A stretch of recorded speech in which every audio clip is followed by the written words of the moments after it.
Gumawa kami ng trending na Graham bar. Yung ingredients lang ang ginamit namin. Dapat mo rin tong malaman para maging sweet ka rin sa jowa mo. Igil mo ako kuha mo. Kung gusto mo malaman tapusin mo yung video na to para all good. Tara, simulan na natin to, let's go. Ingay mo, Tokmol. Yo, what up? Kumusta kayo? Ngayong araw na to gagawa tayo ng super trending na Graham bar. 3 ingredients lang ang gagamitin ko dito. Yan, meron tayong 2 Angel's condensada dito. At 1 balot ng cream o. Meron din tayo ditong 2 graham cracker. Ang una kong gagawin kumuha lang ako ng malinis na lalagyan. Tapos dudurog-durugin ko lang tong lahat ng cream o. Tapos isasalin ko lang to sa kinuha kong malinis na lalagyan. Kanyang pagkadurog, Mars, okay na yan. Yung masyadong durog na durog. Oh, Mars, ramdam kita. Alam kong durog na durog ka sa kanya. Pero wag mo namang gawin sa ginagawa mong Graham bar. Yan, tapos ko nang nadurog lahat ng mga cream o. At next ko naman na gagawin kumuha lang ulit ako ng 1 malinis na lagayan. Tapos isasalin naman natin tong condensada. Bali, nirep ko nga pala siya ng overnight. Mabilis natin siyang ma-volume at maging doble na rin yung size nito. Dahil na isaling ko na nga siya, gagamit naman tayo dito ng electric hand mixer para mabilis natin siyang ma-volume. At syempre, alam ko rin na masipag ka, Mars, at wala kang sinusuko ang laban. Huwag mong manumanuhin, baka bukas ka pa matapos. Pasikat ka Char. Tapos kapag ganito na yung texture niya, medyo pumuti ng konti, goods na yan. At kumuha lang ulit ako ng malinis na lagyan dito. Sa pagkakataon nga na to, tinulungan na ako ni Commander at siya na maglalagay ng Graham cracker. Ito naman yung magsisilbing toppings niya, yung binolium natin kanina, yung condensada. Bali lalagay na ni Commander at twice nang gagawin yan.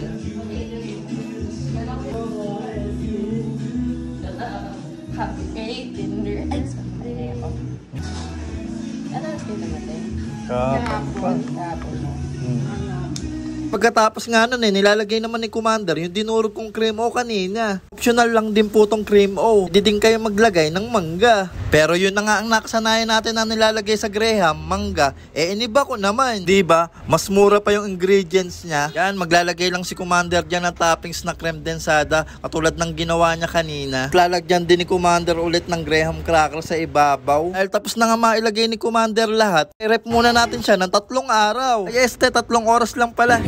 Kalipas ng 3 oras, yan, matigas na siya. At hiwa-hiwain lang yan ni Commander para mabilis siyang matanggal kasi lalagay natin siya sa foil. Tingnan nyo naman guys, napaka-solid. Itsura pa lang, nakakapaglaway na. Sa pagkakataon na to, tinulungan na nga kami ng lola ko at ng mga tita ko magbalot. At yan, bali naka-7 piraso din pala kami nagawang Graham bar. Ilalagay lang natin siya ulit sa rep at palalamigin lang siya natin ng 30 minutes. At after 30 minutes, yahoo! Ito na yung finished product. Special na Graham bar. Halong pagmamahal, kaya masarap talaga to. Totoo lang excited na rin ako matikman to kasi first time lang namin gumawa nito. Kaya itry nyo na rin po itong gawin. Sobrang dali lang po niya. Mura pa yung mga ingredients na magagamit nyo. Perfect din to para sa gustong magsimula, magnegosyo. Tara, ipuchik na natin to.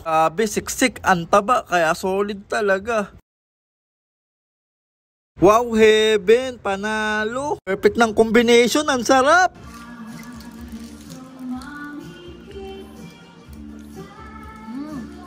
Anong lasa?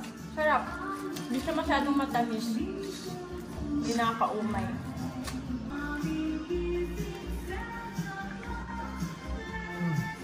Anong lasa, Lo? Sarap. Ayun, thank you, Lo. O yun, try nyo na rin po itong gawin. Kung na rin po tatapusin yung video, kung nagustuhan nyo naman po ang video na to, paka-like and share naman po. Salamat. Legit, sobrang goods, quality. See you sa next vlog.